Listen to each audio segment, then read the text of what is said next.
Welcome to another episode of Risk. This is another 4-player fixed card game with Blizzards which is being played with my subscribers. The blue player is a beginner, and the black and white players are grandmasters.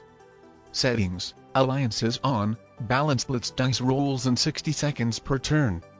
The Blizzard on Greenland made North America to be with only 2 borders, and I would say this is definitely the most valuable continent in this game. It gives 2.5 troops per border, and additionally North American player could expand to South America having both of the Americas with only 2 borders to guard, getting 7 continental troops in total, or 3.5 troops per 1 border. Then the same exact Blizzard on Greenland made Europe to have 3 borders instead of 4, and this increases the value of Europe as well. What European player could do is to expand to Africa having 3 borders to guard and getting 8 continental troops, and if he is strong enough, then he could take over South America as well, having the same 3 borders to guard and getting 10 continental troops, and then of course he could continue expand to North America. But at this point I think he would have gotten to the point where he is strong enough to win the whole game. And as you can see, I went for Europe, and the reason for that is simple. It was the continent in which I had the most of troops, it was the continent which was the most suitable to go for, with pretty much no continent being suitable for me to go for. So my decision was obvious. And while it could be very good to go for a big continent, the downside of it is that you could struggle to capture it. The small continent players get their continents early, and having more troops, it's up to them whether to let you hold it or not. Fortunately enough, the blue and black players, who are the Australian and South American players, made the alliances with me, so I told them to attack the white player who is preventing me to capture Europe by keeping a stack of his troops in Ukraine, but then the white player decided to send me the alliance request as well. So hopefully he is going to finally move these troops out from Europe. I'm not gonna lie, it is very fortunate for me that all of the players want to have the alliance with me, and obviously with me being so vulnerable I'm going to accept all of them. I couldn't target any of the players even if I wanted. Firstly, I would need to get more troops, as whichever player I decide to target, that player could easily invade me into Europe, preventing me from holding it. So my plan as of now is to get some more troops. And which player gets eliminated first I don't really care. The most important thing that this 4th player wouldn't be me. I will just help out dealing with whichever player who ends up being weakened the most. Currently the blue player suggests me to attack the black player, and who knows, maybe it is the most suitable option for me. As obviously the white player with his biggest army near isn't really an option, he could easily invade me into Europe, so to stay in the alliance with him is beneficial for me. Then the blue player could look threatening too after him trading in a set with his Australian army being unleashed next to me near. And finally the black player is the one who is most far away from me, who would struggle to invade me the most. And him additionally capturing North America, I decided to listen to the blue player's advice and ended up crushing the 4 troops of the black player. Though I assume that he probably wanted that I would have weakened the black player's border instead, as he sent me thumbs down. And what made me to not understand the blue player's message clear is that he sent the attack request to attack the black player when North America wasn't already captured by him. But I mean, if I really wanted to attack black, then I would have tried weakening his border even without anyone sending me the attack requests. So the question is that I don't really know what I want to do. Having a more vulnerable continent, I want to try playing more or less safe for now without making too many of the attacks. I would have considered attacking the black player now if the white player showed some initiative to attack the black player as well, but obviously to crush the black player's army for him would have been a very risky decision which could have made him to be eliminated himself. So I understand his decision to stay passive very well. I was the strongest player and with 5 cards, so the game could have been even given away to me. So yeah, with the black player getting these continental troops, all in all it seems a very unfortunate destiny is awaiting for the blue player. As it seems the black player will be going after him. Though I understand that the black player is in a very strong position having both of the Americas with only 2 borders to guard, so I expect him weakening the blue player the most, or even alone. I don't want that he would get an unbreakable position in case I would weaken the blue player a lot as well. What I want is that after the blue player gets eliminated, is that I and the white player would be able to invade the black player easily without him getting the dominating position. So with the black player manual rolling a few troops of the blue player, I just captured some blue player's Asian territories and that's it. I wish the black player would weaken the blue player quite more, as otherwise it could be quite a big risk of the black player getting very advantageous position. So I sent the black player an attack request to attack the blue player in hopes that he will weaken him a lot so I would be able to safely take him out. But the black player once again not really weakened the blue player, paying the most attention to guarding the borders. So unfortunately I think I cannot really eliminate blue, and what I'm considering is to start weakening the black player. But I mean the blue player is at 4 cards, so if he doesn't have a set and if the black player weakens him enough, then possibly I could still take him out. But I mean I understand the black player's motives as well. He wants that after the blue player gets eliminated, he would still be able to hold both of the Americas, while I want to be guaranteed that after the blue player is eliminated, I would be able to invade the black player into the Americas with the help of white. So it's a complicated situation in which we both want to guarantee to sustain the advantage for ourselves. So once again I'm not sure what I want to do. I want to take out blue, but I don't know how safe it is in regards of not giving the advantage for the black player. I mean I would definitely take the blue player out if there were no blizzards. But with the black player having 2 border Americas I don't want to possibly risk it.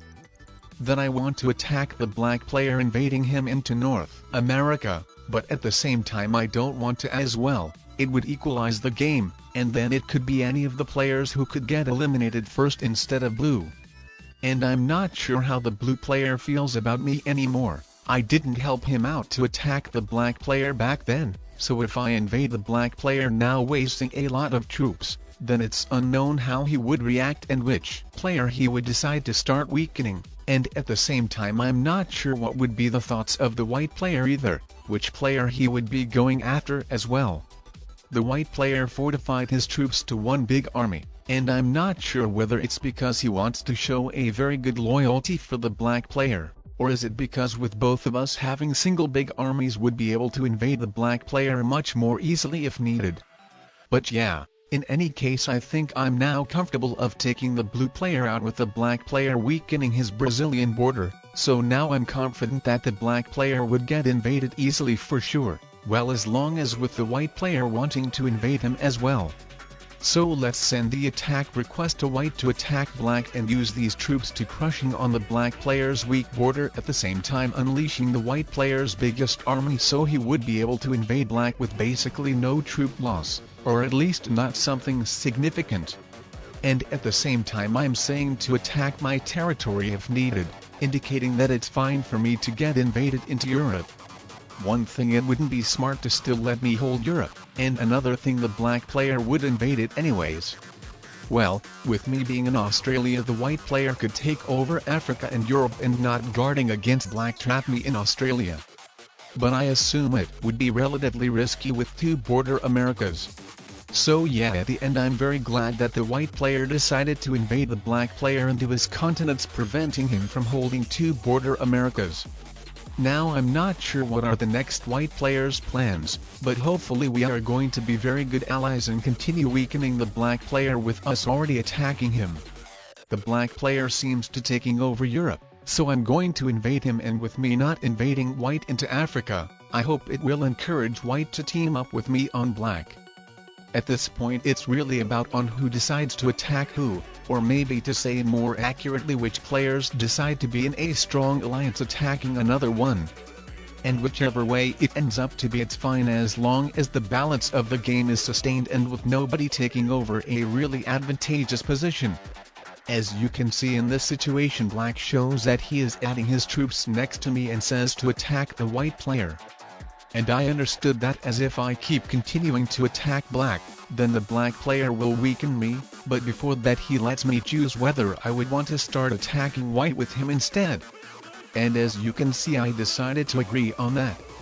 As one thing, if two players are teaming up, then the third player who is getting attacked should focus on weakening the player who has the turn after him. So if white and I team up on black, then black should start weakening me to force me to attack white. And then another thing is that I saw that the white player wants to try expanding to North America, possibly becoming the next two border Americas player. And this is another reason why I decided to switch my front and be good allies with the black player as well. And now the white player should probably focus on weakening black, as he is the player who has the turn after him. Or I mean, he could focus on weakening me as well in a situation like this, but usually it's the safest for the balance of the game in order to not accidentally give away the game to another player is to focus on weakening the player who has the turn after you in 3-player situations. Though when it comes to the public lobbies, when two other players are teaming up on you, usually it could be the best just to stay neutral and build your troops to one big army, as in public lobbies people are not that much aware of the balance of the game and could not realize that when you're attacking that player should attack another player to not break the balance, and also could get very emotional and just suicide. But when it comes to subscriber games, to put your troops to one big army and stay neutral not really doing anything, usually doesn't work. That player usually just ends up easily destroyed. The black player seems to be not very satisfied that I didn't weaken the white player this turn, judging by the amount of thumbs down he has just sent to me. But I mean, look, we have the same number of troops now, and it is going to be his turn, meaning that he is going to have more troops than me. And while I only have 2 troops Australia and just a few territories, the black player has 5 troops Europe and 18 territories, which gives him few extra troops as well. So looking from my perspective, the black player didn't make it mutually beneficially enough for me to waste some troops on the white player as well. But with the white player having 2 border North America, I would still prefer to focus on him in order for him to not get unbreakable position, rather than be in a conflict with the black player. And especially when the white player has just crushed my troops army I put next to him, the least thing I want that they will start teaming up on me. So for now I'm planning to encourage the black player to still keep weakening white. What I want is that the white player wouldn't be able to hold 2 border North America, or I mean any other player, and overall, any other which wouldn't be me. It could be very dangerous to let one of the players hold it. So as long as it's possible, I will rather focus on weakening the player who is holding 2 border North America.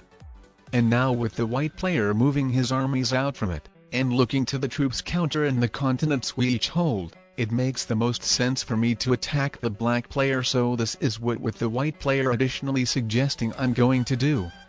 So unless the black player makes me change my mind in this turn.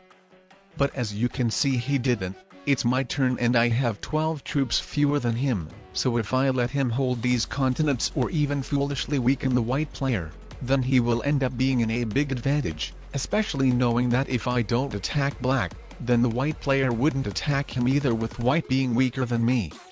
So all in all, it was probably the best and safest option. Well, I know that it probably made the black player angry judging by his reaction, but I mean, I'm not going to let the black player dominate the game just to make him satisfied, as it would just end up of me losing the game. Anyways, the black player has resent me the alliance request and I decided to accept it.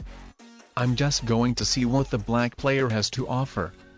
I mean, we all 3 are grandmasters in this game, and we know that we should never take the alliances too seriously. We know that it's not a serious commitment which we should follow no matter what. That's not how it is. We don't want to make our ally win, and whether in the alliance or not, we should always firstly go about the balance of the game, making sure that no player gets to have more troops than the rest of the players combined, or that none of the players would get the dominant position which would make him win.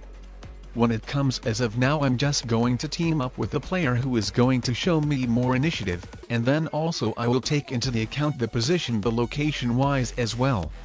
Like in this case, it would make the sense for me to be allies with the black player, with him having Europe and with me South America plus Africa. But at the same time, I have a possibility to team up with a white player as well, with him being the Australian player and with me being the South American player. Anyways, as you can see, the black player put the majority of his troops into the army of Ukraine, leaving his border of Western Europe unguarded against me, and in doing so showing the trust in me and hopefully a good initiative to team up on the white player, making him trapped in Australia. So as of now I think I will stick in the alliance with the black player and see how it works out for me. I put a lot of troops to the territory of the Middle East so it would not only protect black Southern Europe bordered from white, but that also I would need to guard one border fewer against the white player as well. So it's really mutually beneficial as long as nobody of us taking the advantage of another one the troop-wise. Anyways, I'm not really sure what I should do right now. I mean, I want to attack the white player as the black player is suggesting, but if I wipe out white's territories in North America, then the black player will probably think that I want to go for North America, which could stop us being good allies, and also it would make my army blocked. And then also I consider manual rolling the white player's Australian army, but then I kinda afraid of getting invaded through my border with the white player's army being bigger. And I'm not saying that it would be a good decision for the white player to make, I'm just trying to think of possible outcomes led by my moves. And alright, the white player has just moved out to North America, which makes him as much trapped as he was, so just without holding another continent and getting 2 extra troops in case Australia will get invaded. But he could possibly try taking over North America and trying to properly guard his borders. I'm really wondering how that would work out for him, as it could make me and black player to be more careful with our decisions and attacks to not accidentally give away the game for another one. What I would probably do if I were white is probably manual roll the black player for a bit so black would force to betray me so the balance of the game wouldn't become broken. The black player goes before me so he would be able to invade me into my continents to ruin my continental bonuses. And if I were the black player, then I will try to be very conscious about the balance of the game and its related aspects. As when my turn comes, it seems I end up being quite stronger than him. So I think the black player could be very risking of weakening the white player a lot. So if I were him, seeing that the red player is taking the advantage over him the troop-wise, then instead of manual rolling white I would stop weakening white and send the attack requests for red to attack the white player more, and if red still took the advantage then I would betray him. You probably remember the moment back then when the black player tried to hold Europe with South America having more troops than me while I only had Australia, so back then I knew that I just had to betray him in order to not risk giving him away the game. Anyways, it seems the black player has finally understood that he might have been weakening the white player a bit too much. Though I'm not sure if it's a good game yet. My opponents combined have 8 troops more than me, also I have no idea how of a good or of a bad blitz roll I would get crushing the white player's army, and he only has 2 cards anyways, and all in all I would end up being with a lot of territories made of ones which the black player would lose no troops wiping out, and having a big army probably getting an attacker's advantage crushing my bigger armies.